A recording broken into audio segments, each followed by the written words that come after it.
Hola a todos, bienvenidos un día más a Centrado a Nada.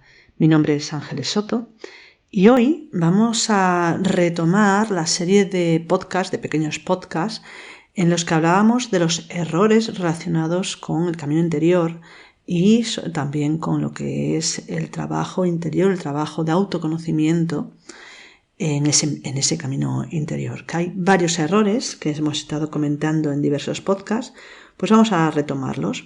Hoy vamos a hablar de varias tendencias, pero concretamente de lo que son los errores en ese trabajo de autoconocimiento. Pero antes de empezar, quería recordaros que en breve, próximamente, el día 5 de octubre, tenemos un evento en Madrid. Haremos unas charlas presencialmente en Espacio Ronda y tenéis toda la información en la caja de comentarios. Para si queréis inscribiros, pues ahí os vais a encontrar pues toda la información. Lo mismo que también encontráis la información del curso nuevo de autoconocimiento, espiritualidad y metafísica que vamos a iniciar el 9 de octubre, el miércoles, a las 9 de la tarde. Así que si tenéis alguna pregunta o queréis apuntaros, todavía hay plazas y pues simplemente conectaros a través de los enlaces que pondremos en la caja de comentarios y ahí encontraréis toda la información. Y bueno, pues nada más, vamos a continuar con el podcast. Decimos que tenemos varios errores dentro de lo que es concretamente el trabajo interior, que llamamos trabajo interior, lo que es el trabajo con todas esas estructuras psicológicas que de alguna manera conforman nuestro día a día, ¿no? Nuestro interior, nuestra psicología, que le solemos llamar ego, que es un conjunto de pensamiento, emoción y acto, y que muchas veces, la gran mayoría de las veces, están de alguna manera en contra de lo que nosotros queremos esencialmente, y que la gran mayoría de las veces pues nos perjudican o nos dificultan la vida, ¿no? Estamos hablando de estados psicológicos como el orgullo, como la vanidad, como la pereza, como el miedo, etc. Entonces todo esto no podemos decir que seamos nosotros, sino que son estructuras que sostenemos, que hemos ido recreando a lo largo del tiempo y que sostenemos, que en un momento determinado las utilizamos para algo y que ahora lamentablemente muchas veces sustituyen incluso nuestra forma de pensar o nuestra voluntad. Entonces tenemos, cuando empezamos en el trabajo interno, ¿no? En una búsqueda espiritual, en un camino espiritual, como cuando comenzamos, una base fundamental es el autoconocimiento, el conocer realmente el origen, las causas y las formas en cómo estas estructuras psicológicas, estos pensamientos, emociones y voluntades se manifiestan en nuestro interior. Y esto es algo que también lógicamente se trabaja en diferentes psicologías y terapias, pero cada uno tiene una forma de trabajar. Nosotros bebemos, como ya sabéis lo que nos escucháis, bebemos de las fuentes más del cristianismo esotérico y tradicional, y por lo tanto tenemos como referencia esos 7 estados psicológicos. Ellos los llaman pecados. Nosotros el término pecado no nos gusta más el término pasión, porque es algo que se padece, entendiendo pasión como algo que deriva de pathos o patos, que sería patología, sería pues eso, dolor, sufrimiento. Entonces, realmente sí, cuando hablamos de esos 7, en realidad tenemos que hablar de que son estados psicológicos que nos apartan de un estado de felicidad y de plenitud, nos apartan del centro, nos apartan de nosotros mismos. Y esos 7 ya se conocen, serían pues el orgullo, la lujuria, la gula, la pereza, la ira, la avaricia y la envidia. Habría que añadir también aquí pues otros como lo que es el miedo o la culpa o el amor propio, la vanidad, que son también muy habituales en casi todos nosotros. Pero bueno, todo esto es algo que es una forma de entender, ¿no? de estructurar y entender nuestro interior para poder profundizar. Porque como se suele decir, ¿no?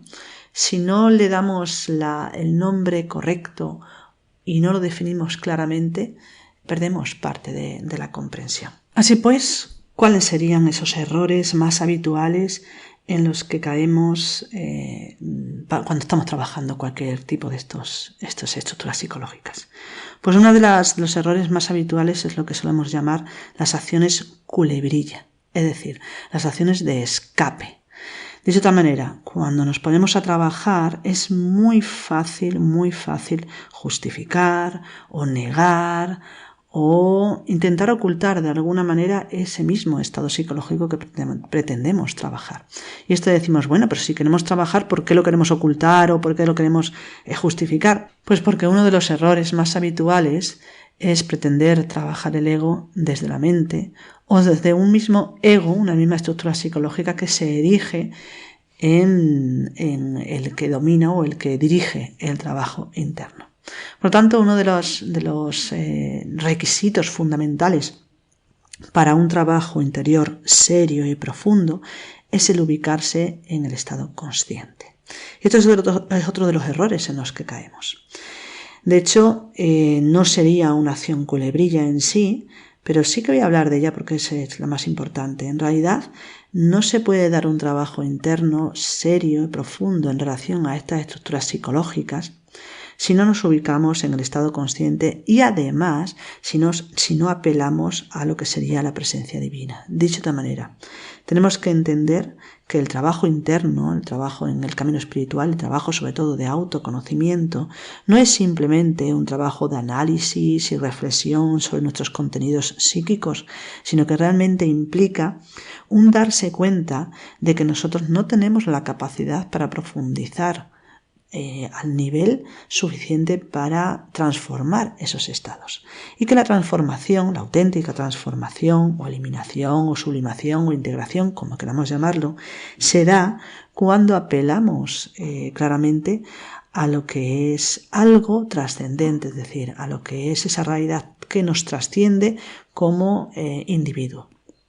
Estamos hablando de lo que sería la presencia divina, la apelación a la ayuda consciente, a esos estados del ser, al cual también pertenecemos, pero que nos van a permitir profundizar más y más en esa realidad.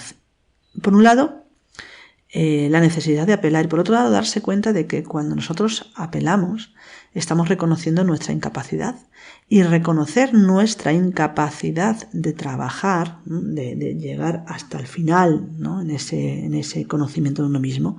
Reconocer esa incapacidad es de alguna manera ubicar la virtud de la humildad. Y ubicar la virtud de la humildad implica la negación del orgullo. Y el orgullo, en definitiva, no es nada más y nada menos que el desconocimiento de lo que uno es y la separatividad de lo real, de lo trascendente. Por lo tanto, en la medida en que uno se dé cuenta de que es incapaz, se produce de alguna manera una magia, podemos decirlo así, que es un cambio de octavas, cambio de visión. Entonces, de estar en un estado determinado, el hecho de rendirse, el hecho de permitir, porque uno no puede, que algo que lo trasciende a uno actúe, es decir, la presencia divina, la apelación a la Divina Madre, al Padre, al Ser, como queramos llamarlo, ¿sí? Eso hace que de repente la intensidad, la profundidad, la amplitud de esa estructura psicológica que estamos trabajando cambie a un nivel mucho menor y por lo tanto se produce en ese caso la comprensión.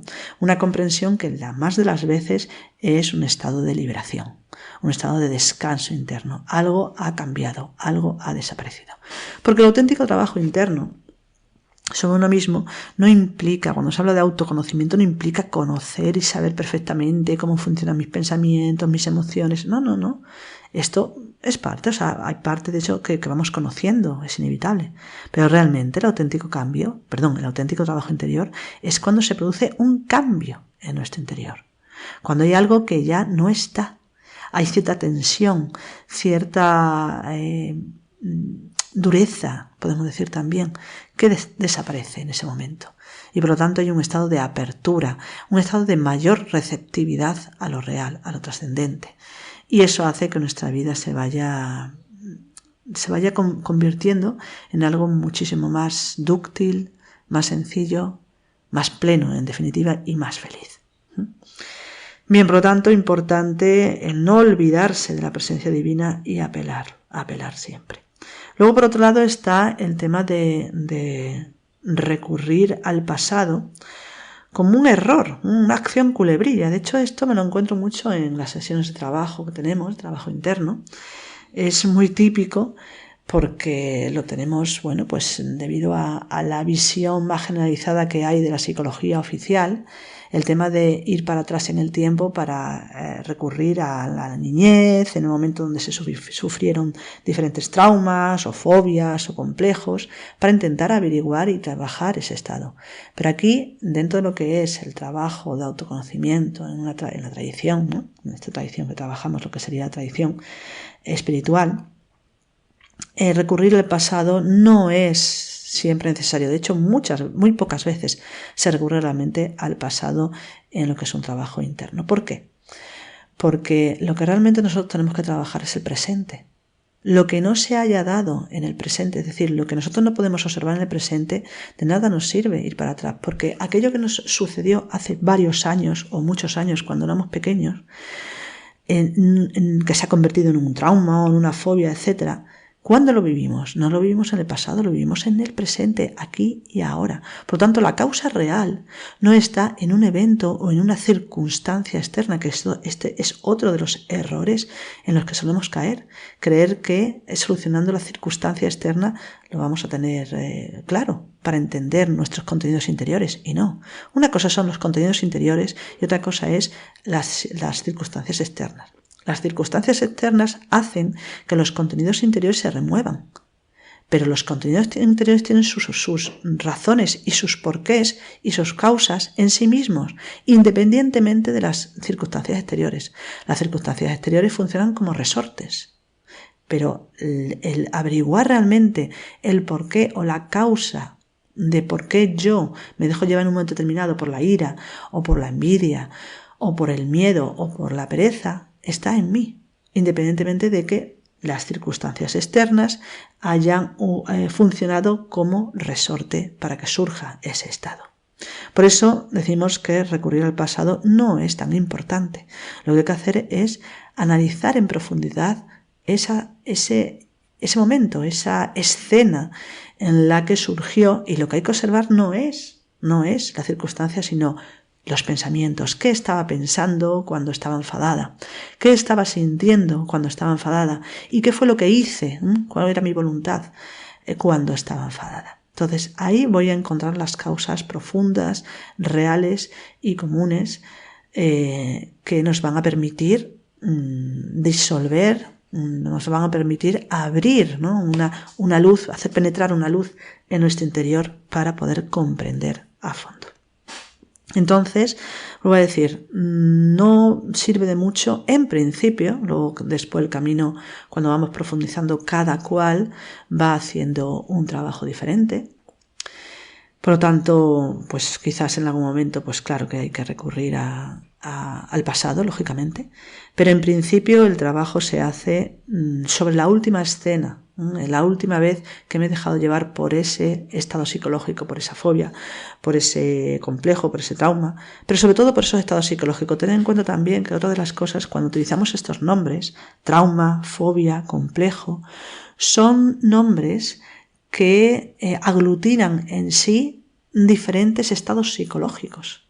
Una fobia puede estar comprendida con un estado de miedo, pero también con un estado de aversión, un estado de rechazo, puede haber incluso amor propio, orgullo, puede haber un montón de estados psicológicos en esa fobia en sí. Por lo tanto, para poder trabajarla hay que, de alguna manera, lo que nosotros llamamos que sería realizar una psicología minimalista, que le llamamos así. Por lo tanto, no es centrarse en todas esas estructuras, sino que tomar una, por ejemplo, pues el miedo. ¿Y cómo pensaba el miedo? ¿Qué pensamiento? Porque detrás de ese pensamiento, que nos parece normalísimo, porque lo hemos pensado muchas veces, se esconde una convicción. Y una convicción es una creencia. Y una creencia es finalmente lo que somos. Somos lo que creemos. Así que en definitiva habría que observar claramente esos pensamientos a través de los que surgen en un momento determinado, a través de los cuales vamos a allegarnos a esa convicción que tenemos arraigada en nuestro interior para poder reflexionar sobre ella, para poder diseccionarla de tal manera que podamos descubrir su ilógica, porque normalmente todas estas estructuras psicológicas se fundamentan en una lógica mal construida. hay algo ahí que no tiene sentido. Como por ejemplo tener miedo a, a una araña, por ejemplo, ¿no? Claro, puedes tener miedo a una araña, a lo mejor fobia porque hace mucho tiempo pues viste una araña muy grande y casi que te pica o algo así, ¿no?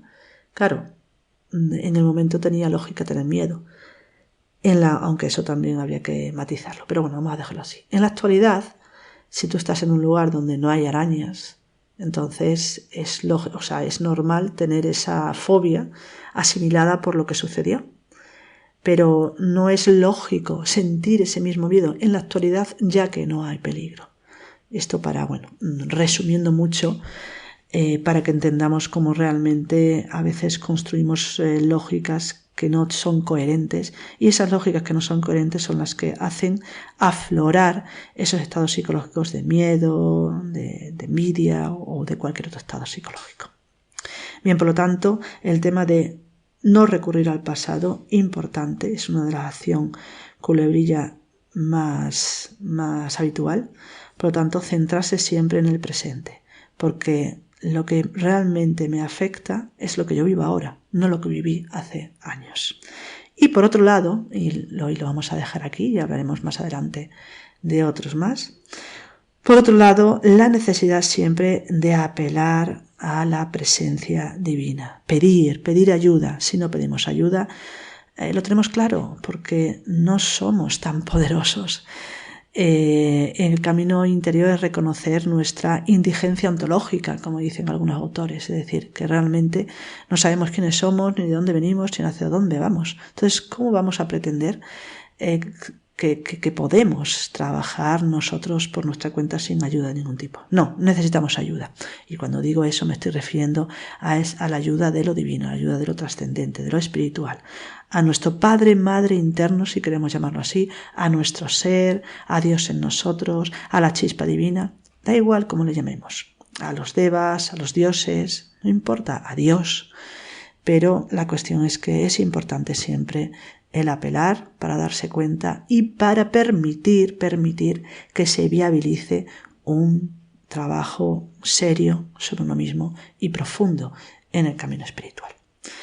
Y nada más, hasta aquí hemos llegado por hoy. Nos escuchamos otro día. Si os ha gustado, por favor, ponednos un me gusta. Hasta otro día. Que tengáis una bonita semana y consciente.